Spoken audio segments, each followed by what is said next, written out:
रोज रोज एक ही जैसा काम कर करके हम सभी बोर हो जाते हैं। तो क्यों ना कुछ अलग किया जाए, कुछ हट के किया जाए जिसमें समय भी कम लगे और हमारा काम भी बहुत आसान तरीके से हो जाए। नमस्ते दोस्तों, मैं हूँ छाया और आपके अपने चैनल छाया रसोई में एक बार फिर से आपका बहुत बहुत स्वागत है। हमेशा की तरह कुछ खास टिप्स एंड ट्रिक्स लेकर आई हूँ जिसमें आपका एक भी रुपया लगने वाला नहीं है। घर बैठे आप इन टिप्स और ट्रिक्स को अपना सकती हैं, अपना ढेर सारा समय और पैसे भी बचा सकती हैं। तो वीडियो शुरू करने से पहले हर बार की तरह कमेंट बॉक्स में लिखकर जरूर बताइएगा कि इस चैनल के वीडियोस आप किस शहर या फिर किस गांव से देख रहे हैं। तो चलिए आज की हम देख लेते हैं सबसे पहली टिप। कभी कभी हम प्रेशर कुकर में कोई चीज़ पकाते हैं तो कुछ काम करने लगते हैं या तो फिर भूल कर ही ज़्यादा सीटी आ जाती है। तो जो चीज़ हम पका रहे हैं उसके जलने का डर होता है या तो फिर ज़्यादा पक जाने का डर होता है। तो अगर ऐसी प्रॉब्लम आपके साथ भी आती है तो क्या कीजिए, सबसे पहले फ्लेम ऑफ कर दीजिए और फिर किसी बड़े बर्तन में पानी ले लीजिए। बर्तन के हिसाब से 2 से 3 ग्लास 4 ग्लास पानी ले लीजिए और तुरंत ही इस प्रेशर कुकर को इस पानी में रख दीजिए। कुछ ही सेकंड में आप देखेंगे सारा प्रेशर रिलीज हो गया है। इस तरह से आपको प्रेशर निकालने की जल्दबाजी नहीं होगी, अपने आप से निकल जाएगा और जो चीज़ें आपकी ज़्यादा कुक होने वाली थी या जलने वाली थी वो सेफ रहेंगी। तो ये टिप बहुत यूजफुल है, इसको आप भी अपने किचन में अपना सकती हैं। नेक्स्ट टिप है हमारी छोले वाले चने यानी कि काबुली चने को उबालने को लेकर। अगर आप चाहती हैं कि काबुली चना अच्छे से उबल जाए लेकिन इसका छिलका अलग ना हो, ये देखिए कितने अच्छे से ये उबला है लेकिन छिलका अलग नहीं हुआ है, तो आप इसमें कुछ भी नहीं डालिए, ना ही नमक डालिए, ना हल्दी डालिए, ना बेकिंग सोडा बेकिंग पाउडर, कुछ भी नहीं डालना है। बस सिर्फ आप इसको धुलिए और पानी डालकर गैस पर चढ़ा दीजिए। अपनी पसंद अनुसार सीटी लगा लीजिए जितना गलाना है आपको। तो आप देखेंगे कि चना अच्छे से गल भी जाएगा और इसका छिलका भी अलग नहीं होगा। दूसरी टिप भी हमारी काबुली चने को ही लेकर है। तो जब भी आप काबुली चने को बॉयल करिए, थोड़ा चना बच जाता है तो आप उसको अलग रख लीजिए, या तो फिर आप ऐसा भी कर सकती हैं जैसे ज़्यादा चना भिगा कर उबाल लीजिए और फिर स्टोर करके रख लीजिए। इससे अगर थोड़े से चने की ज़रूरत है तो आपको बार बार भिगाना या उबालना नहीं पड़ेगा। फिर आप उसको स्टोर करके 15 से 20 दिनों तक यूज कर सकती हैं। तो जैसे ये काबुली चना बॉयल हो गया है, पूरे की मुझे ज़रूरत नहीं है तो थोड़ा सा मैं निकाल ले रही हूँ अच्छी तरह से ठंडा होने के लिए। तो ये देखिए थोड़ा चना मैं निकाल ली हूँ, इसको छोड़ देंगे पूरी तरह से नॉर्मल हो जाए, गर्म नहीं होना चाहिए, एकदम नॉर्मल हो जाए। तो जब ये अच्छी तरह से ठंडा हो जाए तब इसको किसी कंटेनर में रख लेंगे। थोड़ा बहुत छोले का पानी है तो भी कोई दिक्कत नहीं है। अब आप इसको स्टोर करके रख सकती हैं डीप फ्रीजर में। डीप फ्रीजर में 15 से 20 दिनों तक बहुत अच्छे से ये सेफ रहेगा। फिर आपको जब भी कोई रेसिपी बनानी हो, सैलेड वैलेड बनाना हो तो फिर निकाल कर फटाफट यूज कर लीजिए। ये टिप बहुत यूजफुल है। इस तरह से आप छोले थोड़ा ज़्यादा भिगाइए और फ्रिज में स्टोर कर लीजिए, 15 से 20 दिनों तक ये सेफ रहेगा। दोस्तों अभी सर्दी का मौसम चल रहा है और सर्दी में जब भी हम कोई खाना बनाते हैं किसी भी बर्तन में, तो बर्तन वो गर्म होने में काफ़ी समय लग जाता है।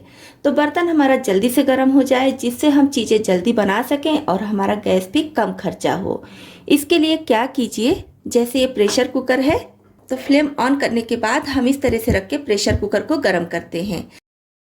तो इस तरह से ना रखकर आप इस तरह से उल्टा करके रखिए, बस कुछ सेकंड के लिए रखिए, आपका प्रेशर कुकर बहुत अच्छे से गर्म हो जाएगा।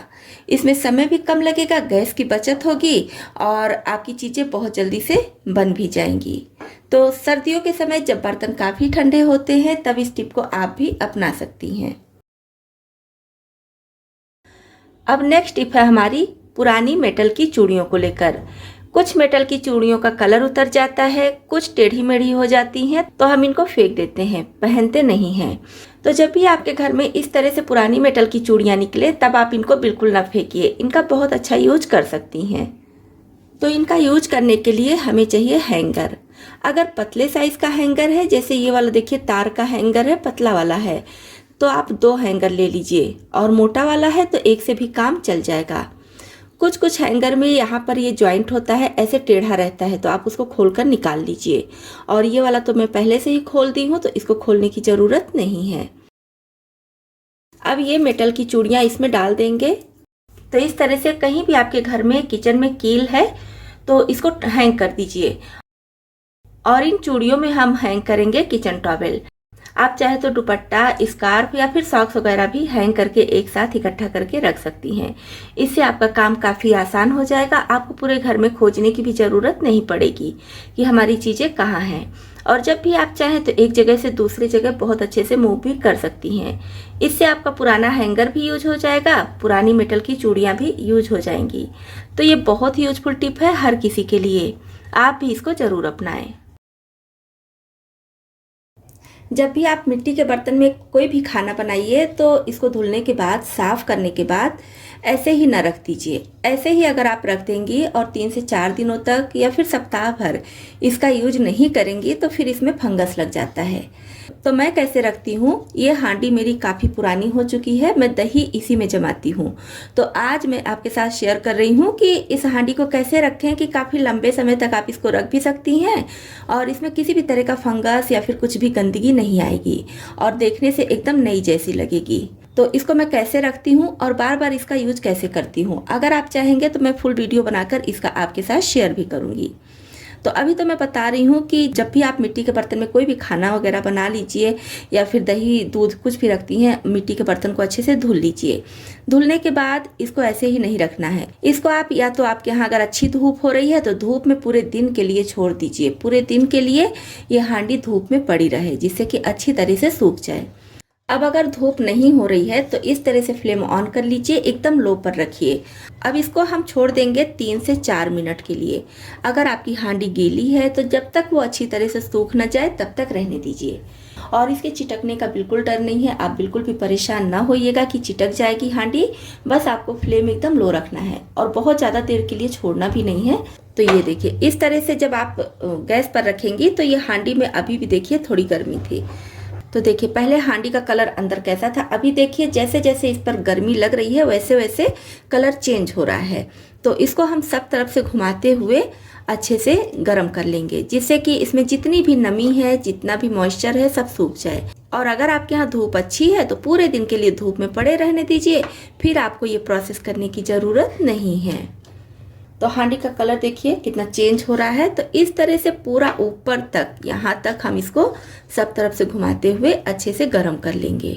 तो ऐसे गर्म करके जब आप अपनी हांडी को रखेंगी तो सप्ताह भर भी अगर इसको ऐसे ही रहने देंगी तो भी ना इसमें फंगस लगेगा, ना ही किसी तरह की गंदगी। ये देखिए हांडी में जितनी भी नमी थी सब आप देख पा रहे होंगे अच्छे से सूख गई है और कलर भी इसका चेंज हो गया है। तो फिर से मैं इस हांडी को रीयूज करूँगी। अगर आप चाहेंगे कोई भी रेसिपी देखना या फिर मैं दही बनाती हूँ तो दही का वीडियो ही आपके साथ शेयर करूँगी। तो बस आप फ्लेम ऑफ कर देंगे। अब इस हांडी को कहीं गर्म जगह पर रख दीजिए, मतलब कि सीलन वाली जगह पर नहीं रखना है, बाकी आप कहीं भी रख दीजिए। और जो इसका ढक्कन है इसको भी इसी तरह से गर्म कर लेंगे। तो दोस्तों, आपको इसमें से कौन सी टिप ज़्यादा पसंद आई और कौन सी पहले से पता थी, कमेंट बॉक्स में लिखकर ज़रूर बताइएगा। इसी तरह से और भी ज़्यादा यूजफुल टिप्स एंड ट्रिक्स देखने के लिए, साथ ही साथ हमारे यूट्यूब फैमिली में शामिल होने के लिए बिना देरी किए इस चैनल को सब्सक्राइब भी कर लीजिएगा। अगर आप सब्सक्राइब कर चुके हैं तो बहुत बहुत थैंक यू।